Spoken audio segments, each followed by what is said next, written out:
अस्सलाम वालेकुम दोस्तों, उम्मीद करता हूँ आप सब खैरियत से होंगे, अपनी लाइफ अच्छी तरीके से एंजॉय करेंगे। तो दोस्तों हमारे साथ मौजूद हैं तनवीर अफरोज भाई और आज बड़ा खुशगवार मौसम है, ज़बरदस्त। तो हम आपके लिए एक वीडियो बना रहे हैं। अस्सलाम वालेकुम दोस्तों, एक मरतबा फिर हाजिर हैं। सभी दोस्तों को वेलकम, खुशामदीद। दोस्तों बड़ी खबर, बड़ा खुलासा हिंदुस्तान रबूपुरा से।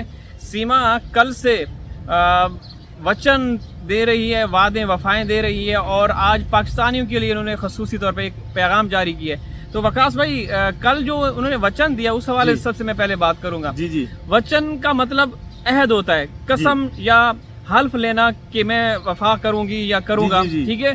तो उसने ये कहा कि मैं कभी भी मर जाऊंगी, मिट जाऊंगी, हिंदुस्तान को या हिंदुस्तानियों को कभी गालम गलोच ना करूंगी, ना मैंने किया है, ना कभी मैंने किया है। तो ये मुझे ये बताइए कि जो मोमिन साहब के बारे में ये उल्टा सीधा बोल रहे हैं, तो वो हिंदुस्तानी नहीं है जी। और दूसरी बात ये कहती है कि जिसने भी, सीमा उन खवातीन में से नहीं है कि अगर कोई सीमा के साथ जरा सा इतना सा भी एहसान करे और सीमा उसको भुला दे जी।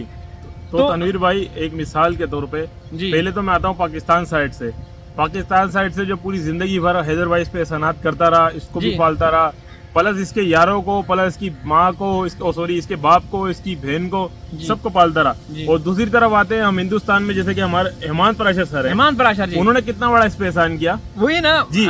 वकास भाई, ये कहती है कि जिसने भी सीमा के साथ इतना सा भी एहसान किया, कभी सीमा नमक हरामी नहीं करेगी। तो मुझे ये बताइए, सीमा तुम्हें याद नहीं कि तुम्हें आजादी किसने दिलाई? बेल किसने करवाई थी तुम्हारी बेल किसने कराई थी? श्री हेमंत पराशर जी ने कराई थी या नहीं कराई थी?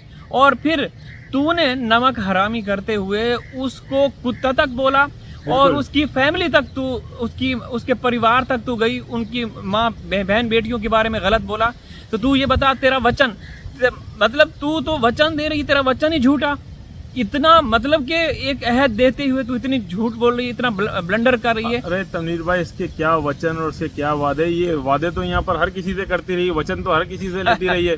हर यार को कहती थी बस मेरी पहली और आखिरी मोहब्बत तुम ही हो। इसने हर किसी से वचन लिया, हर किसी से वादा किया। इसने लड़कों को, बूढ़ों को, बुजुर्गों को दरगाहों पे, दरबारों पे, चौक चौराहों पे बुलाकर कहा कि भाई आप मेरी पहली और आखिरी मोहब्बत हो। इसने किस किस के साथ वचन नहीं किए, इसने वादे वफाएं नहीं की, इसने सबके साथ यही किया जो आज ये उसको बगल में बिठा के, गोद में बिठा के लप्पू के साथ कर रही है। तो दोस्तों, ये मकार, अयार और चालाक औरत है, इसकी बातों पे आप मत जाइए। यकीन करें, ये आप लोगों के लिए इतना बड़ा, आगे जाके इतना बड़ा नुकसान साबित होगा कि आप सोच नहीं सकते। बिल्कुल। ये औरत झूठ का पलंदा है, इतनी मकार, अयार और शातिर औरत है कि आप लोग इसके जो वादा कर रही है कि मैं तो ये करूंगी, और फिर ये कहती है मैं मर जाऊंगी, मिट जाऊंगी, मैं हिंदुस्तान को ना हिंदुस्तानी को गालियां दूंगी। तो तू जो मोमिन साहब को गालियां देती रही, तू हेमंत पराशर को गालियां देती रही, वो जापान के हैं, वो कहाँ यूके के रहने वाले हैं। और तनवीर भाई, इसी तरीके से जो एक हमारी सिस्टर है भारत साइड से, पारुल सिस्टर जी, उसको इसने किस तरीके से खुली गंदी गालियां दी जी। उसके बाद ही क्या एक्सक्यूज करती है, कहती है वो तो पाकिस्तानी जो है ना, पाकिस्तानी यानी कि कैसे ये कार्ड खेल लिए, जो है हमारे हिंदुस्तानी बहन भाइयों की भावनाओं से खेल रही है। कहती है वो तो पाकिस्तानी जो है ना, वो आइडिया बनाकर आते हैं, फेक आइडिया, तो मैंने इसलिए गाली दी थी। और कह रही है पारुल अगर हिंदुस्तानी है तो मैं उससे मदद करती हूँ। हाँ। तो ये तो तनवीर भाई बड़ी होशियार औरत है, बड़ी शातिर औरत है, बहुत शातिर औरत है, बहुत ज्यादा तेज औरत है। और आज तो जो इसने पाकिस्तानियों को पैगाम दिया कि आपकी बहन यहाँ पे खुश है, यहाँ पे खुश है, और फेयर एंड लवली और पता नहीं ग्लो लवली की बातें चल रही है। तो तुम्हारे फेयर एंड लवली तो चलो वो लगाती रही, लप्पू पे जब आजमाई गई फेयर एंड लवली जो क्रीम थी, तो वो क्रीम काली हो गई। तनी भाई वो खुद ही बता रहा है अपने मुंह से कि सीमा ने और हमने जो है एडवर्टाइजिंग करी, एक तरीके से नाम लिया फेयर एंड लवली का, तो फेयर एंड लवली बंद हो गया। यार ये दोनों कितने मनूस है तनीर भाई, मनूस दोनों ही मनूस पनौती है कि इन्होंने साला फेयर एंड लवली का नाम लिया, भारत के अंदर फेयर एंड लवली बंद हो गई। तो अब ये ग्लो लवली का नाम ले रहे हैं, मेरे को लगता है वो ग्लो लवली की भी फैक्ट्री बंद हो जाएगी। पता नहीं यार वकास भाई, क्या पता ये भी कोई उनका एक वो हो, उनका वो कोई वो इश्तिहारात या जो जी, जी, जी, एडवर्टाइजमेंट जी। कर रहे हो, क्या ऐसा पता, हो सकता है, ऐसा भी ये हो सकता है बिल्कुल ना? बिल्कुल ये तो बहरहाल हम तो ये कहेंगे कि जो अभी इसको पर लगे हुए हैं, बड़े बढ़ के मार है, तो ये कुछ दिनों की मार है, इसके बाद ये जेल में होंगे और इसको पता चलेगा। तो मोमिन साहब अपनी भरपूर कार्रवाई कर रहे हैं, कोशिशें कर रहे हैं, लेकिन बदकिस्मती से कोई आउटपुट नहीं मिल रहा। आप देखें, हिंदुस्तान की जो माननीय अदालत है उसने फैसला पास किया कि इसके जितने भी सोशल अकाउंट्स हैं वो बंद होने चाहिए, लेकिन अभी तक ये कर रही। और जब से फैसला आया वकास भाई, पहले से ज्यादा तेज हो गई, पहले से ज्यादा एक्टिव है, हर रोज। भाई इसके बैक पर कोई बहुत मजबूत हाथ है, और अभी सुनने में आया है कि जो इसकी बैक पर बहुत मजबूत हाथ है उसका भी नाम जो है मतलब आ गया है सामने, रिवील होने वाला है। जी जी, सब अनकरीब सबके सामने भी आ जाएगा। अच्छा तनवीर भाई, यहाँ पर एक छोटी सी बात मैं ऐड कर रहा हूँ। कल आपने देखा होगा लाइव के अंदर लप्पू पूरी जेब जो है 500-500 वाले नोटों से 2 गड्डियां भर के बैठा हुआ था। तनवीर भाई, इसके पीछे आपको क्या राज लगता है कि ये इतना पैसा लप्पू के पास कैसे आया?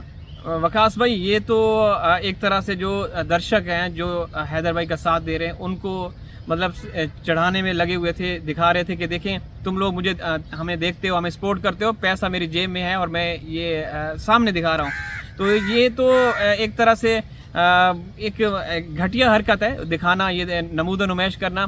बाकी हम तो जो इसकी औकात है, जिस तरीके से 5-6 हज़ार की जॉब क्या करता था, अब पैसा आ रहा है सीमा की बदौलत, बल्कि उन 4 मासूम बच्चों की वजह से, जो हैदर के बच्चे हैं। हैदर भाई हमेशा कहा करते हैं कि मेरे बच्चों का सदका ये खा रहे हैं, तो उन बच्चों की वजह से इनको पैसा आ रहा है। अब ये हर तरह से अपनी घटिया हरकतें कर रहे हैं और कहते हैं कि पाकिस्तानियों को ये बता रहे हैं कि आपकी बहन यहाँ पे खुश है, तो खुश है तो फिर और तनवीर भाई कह रहा है यहाँ पर जो है मैं बच्चों को अच्छा खिला रहा हूँ, अच्छी शिक्षा दे रहा हूँ। अबे साले, तू पहले खुद तो पेट भर के रोटी खा ले। तू 8,000 रुपए तनख्वाह पे काम करने वाला, अभी तू सीमा को नचवा कर तेरे पास पैसा आ गया, सीमा को यारों के सामने पेश करता है, पेशकार है, ठीक है, नंबर लिख के देता है, तुम्हारा पहला नंबर, तुम्हारा दूसरा नंबर, तुम्हारा तीसरा नंबर। आज ये बोल रहा है कि मैं गुलाम हैदर भाई के बच्चों को खिला रहा हूँ और अच्छा खिला रहा हूँ। तेरी क्या औकात साले, तू तो खुद अपना नहीं पूरा कर सकता, ये तो तू सीमा को नचवा कर उसका पैसा खा रहा है और तेरा पूरा घर खा रहा है। बिल्कुल वकास भाई, ये एक इंतहाई घटिया किस्म के लोग हैं। और जैसा कि आप लोग जानते हैं कि इनका जो पिता है ये नितरपाल और इसके पूरा परिवार ये चोर, डकैत और रहजन किस्म के लोग हैं। ये राजस्थान में पहले रहते थे, वहाँ से लोगों ने लाते मार मार के इनको भगाया था।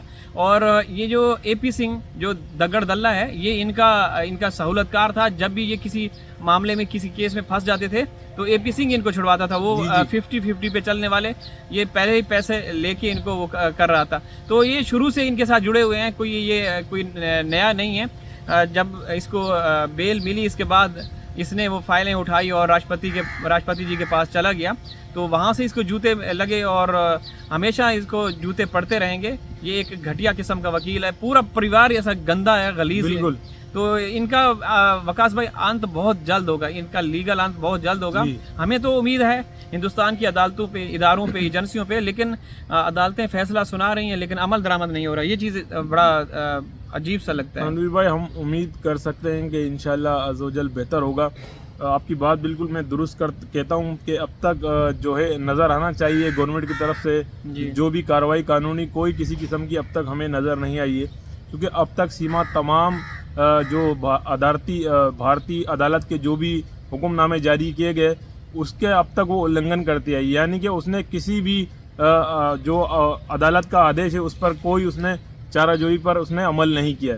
जी बिल्कुल वकास भाई, ऐसा ही है। और आने वाले दिनों में देखेंगे, अब चूंकि वहाँ से हमें ये कहा जा रहा है कि जब तक वहाँ अदालत की तरफ से कोई अटेस्टेड कॉपीज़ इनकी तरफ नहीं भेजी जाती तब तक ये शायद अपना चैनल वगैरह या अकाउंट चला सकती है। और जब इनको कॉपीज़ या जो नकलें वगैरह हैं मौसूल हो जाएंगी तो सब ये बंद हो जाएगा। लेकिन अब क्या कह सकते हैं तनवीर भाई, वो जो मोमिन मलिक सर ने कल भी कहा, उन्होंने ये कहा कि ये चैनल मतलब बंद होना इसका मकसद नहीं है कि मैं चैनल बंद करा दूं तो सारा मामला हल हो जाएगा। चैनल तो वो कल दूसरा बना लेगी, वो तो हर हफ्ते में चैनल बना रही है। तो मोमिन मलिक सर ने कहा इसकी अपीयरेंस नहीं होगी, यानी कि किसी भी चैनल, किसी भी मीडिया के जो है ना, ये इसको यूज़ नहीं कर सकेगी और इसकी अपीयरेंस किसी चैनल पे नहीं होगी। मगर तनवीर भाई, यहाँ मैं एक बात ऐड करूँगा, वो ये कि अगर इनके इसकी अपीयरेंस नहीं होगी, मगर आजकल तो यानी कि इस हफ्ते के अंदर तो लप्पू सीमा से भी ज्यादा बोल रहा है। जी जी बिल्कुल। तनवीर भाई, हमें कहते हुए बड़ा अफसोस होता है। कल सरिता दीदी एक बात पर कह रही थी, आप यकीन माने मेरी भी आंखों में आंसू आ गए। सरिता दीदी कहती है कि वो उस कुत्ते ने, उस काले कौवे ने क्या लफ्ज कहा, बोला तू तो खाली पानी पीता है। मोमिन मलिक साहब को जिस तरीके से तू कहा है, हमारे यहाँ पर तनवीर भाई तकलीफ हुई है जी कि वो कहता है तू जैसे बार बार पानी पीता है, तू हमारे पास आ जा, हम तेरे को दूध पिलाएंगे। और ये कटोरा जो देख रहा है ना, इसमें हमारे 4 कुत्ते दूध पीते हैं। तो तनवीर भाई, उसने जो 4 पिल्ले कहा है ना, 4 पिल्ले, वो उसने हैदर भाई के मासूम बच्चों को कहा है जी बिल्कुल। कि 4 पिल्ले इसके अंदर दूध पीते हैं, तेरे को भी, यानी कि तेरे को भी कुत्ते के यानी कि कटोरे के अंदर दूध पिलाएंगे। तनवीर भाई, सरिता दीदी कहती हैं कि मेरी आंखों में आंसू आ गए। और सरिता दीदी की वो बात सुन के मेरे भी आंखों में आंसू आ गए कि यार, इतने बड़े वकील के बारे में 2% के आदमी ने इतनी बड़ी बात की है। दोस्तों, आप यहाँ से अंदाज़ा लगा सकते हैं कि ये कहते हैं कि ये वचन देते हैं कि हम हिंदुस्तानियों को बुरा भला नहीं बोलते। तो ये मोमिन साहब कौन है? हिंदुस्तानी नहीं, ये एक जानी पहचानी शख्सियत है, सेलिब्रिटी हैं। तो उनको ये किस किस के साथ ये मुखातिब करते हैं। कभी उनको ये बोलते हैं कि भैंसे की तरह इनका चेहरा है, तूंद निकली हुई है, गेंडा भी बोला गया है, और जो हिमांत प्राचार्य जी है उनको कुत्ता तक बोला गया। तो ये अपने वचन में फिर इनका तो ये वचन झूठा साबित हुआ। बिल्कुल। तो किस तरीके से लोगों को गुमराह कर रहे हैं दोस्तों, बड़ा अजीब सा महसूस होता है, बड़ा दुख होता है कि ये लोग क्या कर रहे हैं समाज के अंदर, लेकिन फिर भी लोग उनको सपोर्ट कर रहे हैं। तो वीडियो का इख्तिताम करते हैं, हाजिर होंगे किसी और वीडियो में, तब तक अल्लाह हाफिज़। अल्लाह हाफिज़।